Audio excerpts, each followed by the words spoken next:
Maymun bilan timsoh. Daryo bo'yidagi o'rmonliqda nihoyat ko'p banan darxi bor bo'lib, maymun va bir qancha timsoh shu atrofda yashaydi ekan. Bir kuni cho'ng timsoh bolasiga: "Mening daraxt ustidagi maymunning yurkini tetib boqqim bor. Sen berib uni tutib kel", deb buyruq qildi. Bolasi biroz o'ylangandan keyin uzib heliqi cho'ng daraxtning ostiga keldi va: "Hey maymun, qo'rsqing ochdimi? Biz ikkimiz orolga berib o'ynab kelayli. U yerdagi bananlar bek pishib ketibdi", debdi. Maymun timsoh bolasiga: "Qo'rsqim rostila bek ochdi, biroq men so'zishni bilmayman", debdi.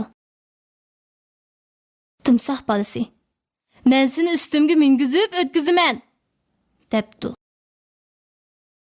Maymun xushalligida timsohning ustiga sakrab tushibdi.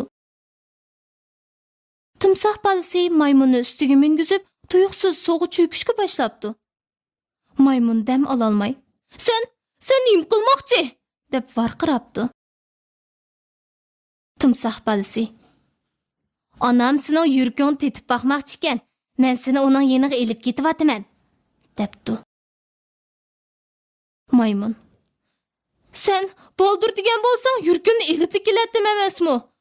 Yurkim daraxt ustida unutib qoptiman", debdi. Timsoh bolasi maymunni yudiginicha uzib heliqi daraxtning ostiga kelibdi. Maymun bir sakrabla daraxtga chiqib olibdi va daraxtdan pastga sangilab turib: "Yurkim mana mushu yerda, sen kelib bilib ket", deb to'labdi. Shu vaqtda timsoh bolasi o'zining aldanganligini his qilibdi.